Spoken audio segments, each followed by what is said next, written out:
എല്ലാവർക്കും നമസ്കാരം. ഇന്ന് മുതൽ നമുക്ക് പഞ്ചതന്ത്രം കഥകൾ ഓരോന്നായിട്ട് നോക്കാം എന്ന് വിചാരിക്കുകയാണ്. പഞ്ചതന്ത്രം കഥകളെ പറ്റി എല്ലാവരും കേട്ടിട്ടുണ്ടാവും. മിക്കവർക്കും പല കഥകളും അറിയുമായിരിക്കും. നമ്മൾ ഇപ്പോൾ കുട്ടികളാവുമ്പം LP ക്ലാസ്സിലൊക്കെ പഠിക്കുന്ന കാലത്ത്, UPയിലും ഉണ്ട്, പഠിക്കുന്ന കാലത്ത് നമ്മൾ ഈ പഞ്ചതന്ത്രം കഥകളിലെ പല കഥകളും നമ്മൾ പഠിച്ചിട്ടുണ്ട്. ആപ്പൂരിയെ കുരങ്ങൻ്റെ കഥ എല്ലാവർക്കും അറിയാം അല്ലേ? അതുപോലെ കാകോലൂകീയം എന്ന് പറഞ്ഞൊരു തന്ത്രമുണ്ട് അതിൽ കാക്കകളും മൂങ്ങകളും കൂടി വഴക്കുണ്ടാക്കി തീയിടുന്ന ഒരു കഥയുണ്ടല്ലോ. അതൊക്കെ നമ്മൾ ചെറിയ ക്ലാസ്സുകളിൽ പഠിച്ചിട്ടുണ്ട് അല്ലേ? പക്ഷേ എല്ലാ കഥയൊന്നും എല്ലാവർക്കും അറിയില്ല. ഈ പഞ്ചതന്ത്രം കഥകളെന്ന് പറയുന്നത് കുട്ടികൾക്ക് മാത്രം വേണ്ടിയിട്ടുള്ളതൊന്നല്ല. അത് പ്രായമായവർക്കും എല്ലാ പ്രായത്തിലുള്ളവർക്കും വേണ്ടിയിട്ടുള്ള കഥയാണ്. അത് വായിച്ച് രസിക്കുകയും ചെയ്യാം. അതിൽ ഓരോ പാഠങ്ങളാണ് നമ്മുടെ ജീവിതത്തിൽ നമ്മൾ സ്വീകരിക്കേണ്ട ചില കാര്യങ്ങളെ, നമ്മൾ ഓരോ കാര്യങ്ങൾ ചെയ്യുമ്പോൾ ശ്രദ്ധിക്കേണ്ട ചില കാര്യങ്ങൾ, അങ്ങനെയൊക്കെയാണ് ഓരോ കഥയിലും പറയണത്. അത് ആരാണ് എഴുതിയത്, ആർക്ക് വേണ്ടി എഴുതിയതാണ് എന്നൊക്കെ ഒന്ന് പറയാം. ആദ്യം അമരശക്തി എന്നൊരു രാജാവ് ഉണ്ടായിരുന്നു. അദ്ദേഹത്തിന് 3 മക്കളും ഉണ്ടായിരുന്നു. ആ മക്കൾ എങ്ങനെയാണെന്ന് വെച്ചാൽ മണ്ടന്മാരായിരുന്നു എന്നാണ് പറയണത്. വലിയ ബുദ്ധിയൊന്നും ഇല്ലാതെ, ഉള്ള ബുദ്ധിയാണെങ്കിൽ ദുർബുദ്ധിയും ആയിരുന്നു എന്നാണ്. അപ്പോൾ ഈ രാജാവിന് വലിയ വിഷമായി. 3 മക്കളുണ്ട്. 3 മക്കളും ഇങ്ങനെ ബുദ്ധിശൂന്യരും ദുർബുദ്ധികളും ഒക്കെ ആയിപ്പോയാലും രാജാവിന് വലിയ വിഷമം. ഇപ്പോൾ രാജാവ് ഒരു ദിവസം മന്ത്രിമാരെ ഒക്കെ വിളിച്ച് ചോദിച്ചു, എന്താ ഇപ്പോൾ ഇതിനൊരു നിവൃത്തി, കുട്ടികളെ ഒന്ന് നന്നാക്കാൻ ഇനിയിപ്പോൾ ആരോടാ പറയുക, ആരെ ഏൽപ്പിക്കണം എന്നൊക്കെ ഇങ്ങനെ സങ്കടം പറഞ്ഞപ്പോൾ സുമതി എന്ന് പറഞ്ഞിട്ടൊരു മന്ത്രി, സുമതി എന്ന് പേരായ ഒരു മന്ത്രി, അദ്ദേഹം പറഞ്ഞു, വിഷ്ണു ശർമ്മൻ എന്ന് പറഞ്ഞിട്ടൊരു ആചാര്യനുണ്ട്, ഒരു ബ്രാഹ്മണനുണ്ട്. അദ്ദേഹം ലോകശാസ്ത്രം മുഴുവനും അതുപോലെ നീതിശാസ്ത്രവും എല്ലാ ശാസ്ത്രങ്ങളും പഠിച്ച ധർമ്മജ്ഞനും ഒക്കെ ആയിട്ടുള്ള ഒരു ആളാണ്, ഒരാചാര്യനാണ്. അദ്ദേഹത്തെ ഏൽപ്പിച്ചാൽ ഈ കുട്ടികളെ അതിമിടുക്കന്മാരാവും എന്ന് ആ മന്ത്രി പറഞ്ഞതനുസരിച്ച് രാജാവ് ആളെ വിട്ടു ഇദ്ദേഹത്തെ കൊണ്ടുവരാൻ. അദ്ദേഹം അവരുടെ കൂടെ വന്നു, രാജാവിനെ കണ്ടു. രാജാവ് പറഞ്ഞു, എൻ്റെ കുട്ടികളെ ഒന്ന്, ഇങ്ങനെയാണ് അവരുടെ സ്ഥിതി, അവരെ ഒന്ന് മിടുക്കന്മാരാക്കി തരണം എന്ന് പുത്രന്മാരുടെ കാര്യം ഇങ്ങനെ പറഞ്ഞു. അങ്ങനെ ഇദ്ദേഹം എന്ത് ചെയ്തു, ഈ ലോകത്തുള്ള ധർമ്മശാസ്ത്രങ്ങളും നീതിശാസ്ത്രങ്ങളും എല്ലാം ആറ്റിക്കുറുക്കി അരിച്ചെടുത്തിട്ട് മനോഹരമായിട്ടുള്ള 5 ഗ്രന്ഥങ്ങളുണ്ടാക്കി. 5 ഗ്രന്ഥം അഥവാ തന്ത്രങ്ങൾ. അതിലൊക്കെ ഓരോ കഥകളാണ്, ഓരോ തന്ത്രത്തിലും ഓരോ കഥകളാണ്. ആദ്യത്തെ കഥയുമായി ബന്ധപ്പെട്ടിട്ടാണ് അടുത്ത കഥ വരുന്നത്, അങ്ങനെയാണ് വരുന്നത്. അപ്പോൾ ആ കഥകൾ മുഴുവനും ഈ കുട്ടികളെ പറഞ്ഞ് പഠിപ്പിച്ച് അതിലടങ്ങിയിരിക്കുന്ന ഗുണപാഠവും ഈ കുട്ടികളെ പറഞ്ഞ് മനസ്സിലാക്കി അവരെ നല്ല അറിവുള്ളവരും മിടുക്കന്മാരും ഒക്കെ ആക്കി തീർത്തു എന്നാണ് പറയുന്നത്. ഇതിൽ 5 തന്ത്രങ്ങൾ എന്തൊക്കെയാണ്, അപ്പം 5 തന്ത്രങ്ങൾ അടങ്ങിയൊരു ഇതായതുകൊണ്ടാണ് അതിന് പഞ്ചതന്ത്രം എന്ന പേര് വന്നതും.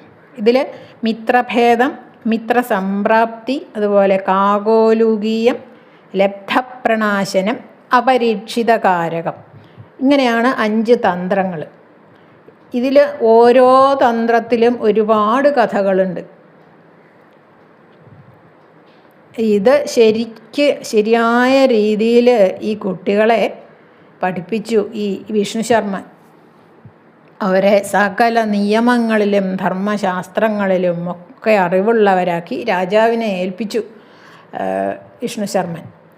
അങ്ങനെ രാജാവ് ഈ കുമാരന്മാരെ പരീക്ഷിച്ചു നോക്കി. ബോധ്യം വന്നു മിടുക്കന്മാരായി എന്ന്. അങ്ങനെ വിഷ്ണു ശർമ്മയ്ക്ക് ഒരുപാട് സമ്പത്തും സമ്മാനങ്ങളും ഒക്കെ നൽകി സന്തോഷിപ്പിച്ച് പറഞ്ഞയച്ചു. രാജാവ് ആ സന്തോഷം നന്നായിട്ട് പ്രകടിപ്പിച്ചു എന്നർത്ഥം. നന്നായിട്ട് അദ്ദേഹത്തെ സന്തോഷിപ്പിച്ച് പറഞ്ഞയച്ചു. ഈ കഥകൾ നമുക്ക് നമ്മുടെ കുഞ്ഞുങ്ങൾക്കും പറഞ്ഞു കൊടുത്ത് നമ്മുടെ ധർമ്മബോധവും നീതിബോധവും ഒക്കെ ഉള്ളവരായി നമ്മുടെ കുട്ടികളെ വളർത്തിയെടുക്കാം. ഇത് ഒന്നുകിൽ വായിക്കാൻ കൊടുക്കുക, അല്ലെങ്കിൽ ഇവിടെ പറയണത് ഒന്ന് അവർക്ക് കേൾക്കാൻ കൊടുക്കുക. ഞാൻ ഓരോ കഥയും ഓരോ ദിവസം ഇവിടെ പറഞ്ഞിടും. ഓരോ ദിവസമല്ല, ആഴ്ചയിൽ ഒരു കഥ. എല്ലാ വെള്ളിയാഴ്ചയും ഇനി മുതൽ എല്ലാ വെള്ളിയാഴ്ചയും പഞ്ചതന്ത്രം കഥകളാണ് വരിക. അപ്പോൾ കുട്ടികൾക്ക് ഈ കഥകൾ പറഞ്ഞു കൊടുക്കുക. ഇതുപോലെയുള്ള നല്ല നല്ല പുസ്തകങ്ങൾ വായിക്കാൻ കുട്ടികൾക്ക് ഒരു പ്രേരണയും കൂടിയാവും ഇത് എന്നാണ് എനിക്ക് തോന്നുന്നത്. വായനാശീലം ഇല്ലാത്ത കുട്ടികൾക്കും ഉള്ള കുട്ടികൾക്കും ഒക്കെ ഇത് ഒരു സഹായമാവും എന്നാണ് എനിക്ക് തോന്നുന്നത്. കുട്ടികൾക്ക് മാത്രമല്ല, പ്രായമായവർക്കും കേൾക്കാം. പ്രായമായവർ കേട്ടിട്ട് കുട്ടികൾക്ക് പറഞ്ഞു കൊടുക്കുക. വായിക്കാനാവാത്ത കുട്ടികൾക്കും പറഞ്ഞു കൊടുക്കുക. വായിക്കാനായ കുട്ടികൾക്കും ഇത് കേൾക്കാൻ കൊടുത്താൽ രസകരമായി അവർ കേട്ടോളും. അതുപോലെ അധ്യാപകരൊക്കെ ഈ ഒഴിവുള്ള സമയത്ത് ഇതിലെ ഓരോ കഥകൾ കുട്ടികൾക്ക് പറഞ്ഞു കൊടുക്കുന്നത് നല്ലതാണ് എന്നാണ് എൻ്റെ ഒരു അഭിപ്രായം. നന്നായിരിക്കും. അങ്ങനെ നമ്മുടെ മക്കളും ധർമ്മബോധവും നീതിബോധവും ഉള്ളവരായിട്ട് വളരട്ടെ. സമൂഹത്തിലെ അനീതികളോട് പൊരുതാൻ അവർക്ക് ഒരു പ്രാപ്തി ഉണ്ടാവണം. അപ്പോൾ ഇതുപോലുള്ള കഥകളും ഗുണപാഠങ്ങളും ഒക്കെ കുട്ടിയാകുമ്പോൾ തന്നെ കേട്ടാലേ അവർക്ക് അതിനുള്ള ഒരു ഊർജം വരുള്ളൂ. മനസ്സിനൊരു ഊർജം കിട്ടണ്ടേ. അതിന് സഹായകമാവും ഈ പഞ്ചതന്ത്രം കഥകൾ എന്നാണ് എൻ്റെ അഭിപ്രായം. അതുകൊണ്ട് ഇന്നു മുതൽ എല്ലാ വെള്ളിയാഴ്ചയും പഞ്ചതന്ത്രം കഥകൾ നമുക്ക് ഓരോന്നായിട്ട് കേൾക്കാം. ആദ്യത്തെ തന്ത്രം എന്ന് പറയുമ്പോൾ മിത്രഭേദം. അതിൽ ആദ്യത്തെ കഥ സഞ്ജീവകൻ എന്ന് പറഞ്ഞിട്ടുള്ളൊരു കാളയെ പറ്റിയുള്ളൊരു കഥയാണ്. അത് നോക്കാം അല്ലേ. ദക്ഷിണാവധത്തിൽ മഹിളാരോപ്യം എന്നൊരു പട്ടണം ഉണ്ടായിരുന്നു. അവിടെ ധർമ്മിഷ്ഠനും അതുപോലെ നല്ല ധനികനായിട്ടുള്ളൊരു വ്യാപാരി ഉണ്ടായിരുന്നു. അദ്ദേഹത്തിൻ്റെ പേര് വർദ്ധമാനകൻ എന്നാണത്രേ. അദ്ദേഹം ഇങ്ങനെ ആലോചിച്ചു, ഒരു ദിവസം പണം കൊണ്ട് നേടാൻ പറ്റാത്ത യാതൊന്നും ഈ ലോകത്തില്ല. അതുകൊണ്ട് ഞാൻ ഇനിയും, അല്ലെങ്കിൽ തന്നെ ധനികനാണ്, എന്നിട്ട് പിന്നെയും പണം ഉണ്ടാക്കാൻ വേണ്ടി ഇനിയും ഞാൻ വ്യാപാരം ചെയ്ത് പണം ഇഷ്ടംപോലെ സമ്പാദിക്കണം. പണമുള്ളവന് ഈ ലോകത്ത് എന്തും സാധിക്കും എന്നങ്ങോട്ട് വിചാരിച്ചിട്ട് പണം ഉണ്ടാക്കാൻ വേണ്ടി അതിനായിട്ട് പ്രയത്നിക്കാൻ തുടങ്ങി. അങ്ങോട്ട് പണം സമ്പാദിക്കാനായിട്ടാണ് ഞാൻ ഇനി ശ്രമിക്കണേ എന്ന് വിചാരിച്ചിട്ട് വ്യാപാരം ചെയ്ത് ഒരുപാട് സമ്പാദിക്കണം എന്ന് വിചാരിച്ച് കുറേ പണിക്കാരെയൊക്കെ കൂട്ടി ഒരു കാളവണ്ടിയിൽ മധുരാ നഗരത്തിലേക്ക് പോയി ഇത്രേ. അങ്ങനെ പോണ വഴിക്ക് ഒരു കാട്ടിൽ വെച്ച് ഈ വണ്ടിക്ക് നല്ല ഭാരമാണ്. വിൽക്കാനുള്ള സാധനങ്ങൾ കണ്ടമാനം കാളവണ്ടിയാണ് അതിൽ കയറ്റി വെച്ചിരിക്കുന്നു. അതിൻ്റെ ഭാരം കൊണ്ട് ഈ കാളകളെ തമ്മിൽ കൂട്ടിക്കെട്ടണ ഒരു നുകം എന്ന് പറയും. നമ്മൾ പാടത്ത് കാള പൂട്ടുമ്പോഴൊക്കെ നമ്മൾ കണ്ടിട്ടുണ്ടാവും. രണ്ട് കാളകളുടെയും കഴുത്തിൻ്റെ അവിടുന്ന് ഒരു പലക പോലെ രണ്ട് കാളകളുടെയും കഴുത്തിലിങ്ങനെ വെച്ചിട്ടുണ്ടാവും. എന്ന് വെച്ചാൽ നീളത്തിൽ പലക പോലെ ഒരു സാധനം. ആ സാധനമുണ്ട്, നുകം എന്നാണ് അതിന് പറയുക.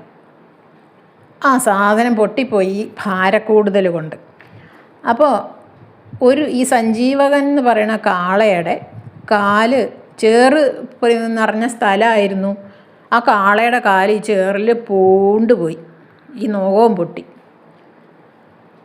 എന്താ ഇപ്പം ചെയ്യുക? കാള വീണു.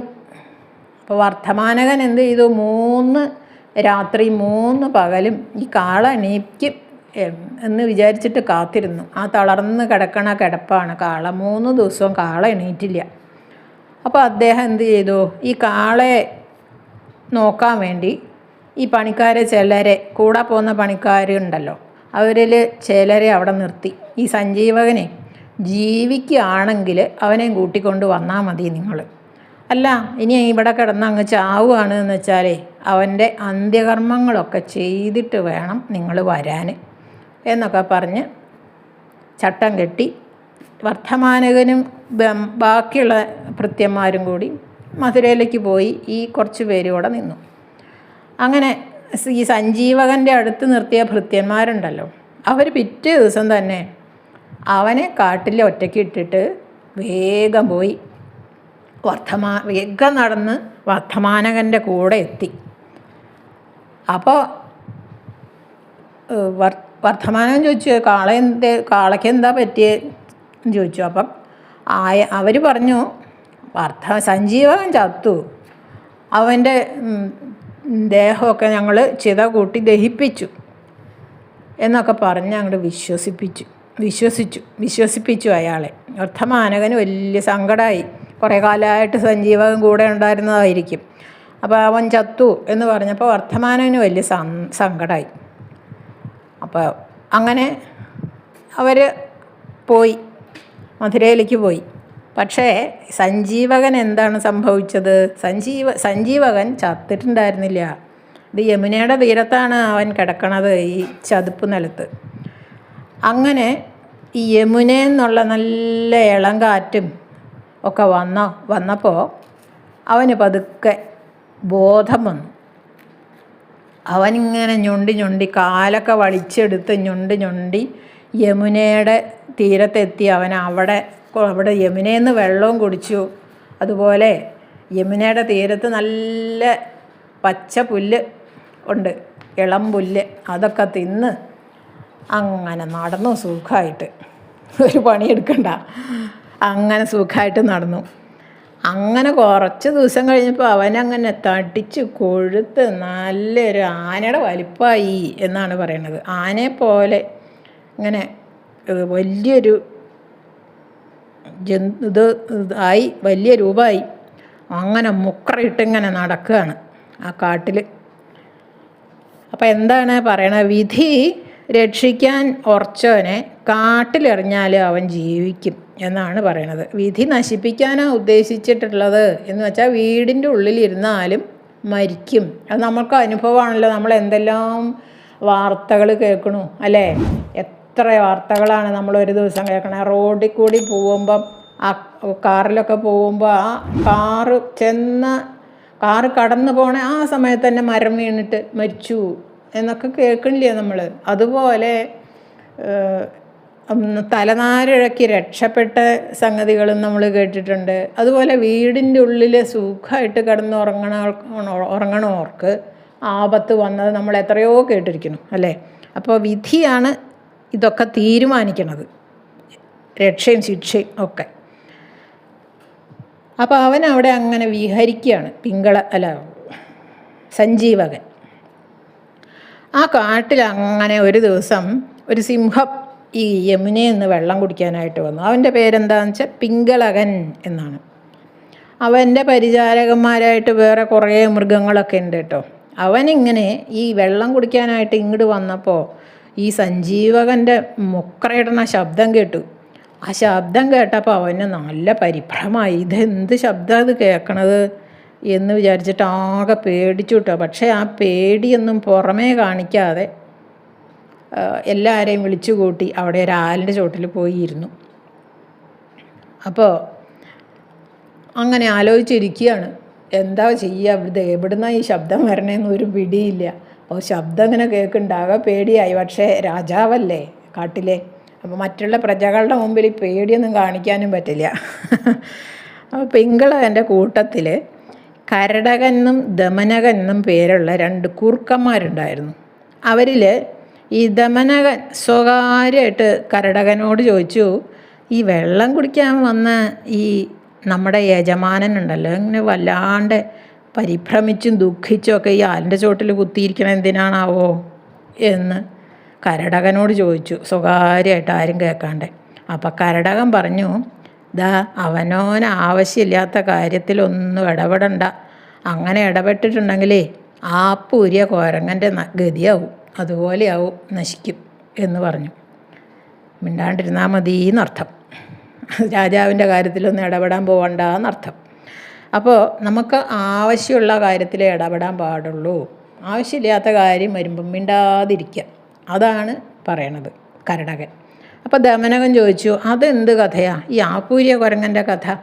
അതെന്ത് കഥയാണ്, ഞാൻ കേട്ടിട്ടില്ലല്ലോ എന്ന് ചോദിച്ചു. അപ്പോൾ കരടകൻ ദമനകന് ആ കഥ പറഞ്ഞു കൊടുത്തു. ആ കഥ നമുക്ക് അടുത്ത ആഴ്ച കേൾക്കാം. എല്ലാവർക്കും നന്ദി, നമസ്കാരം.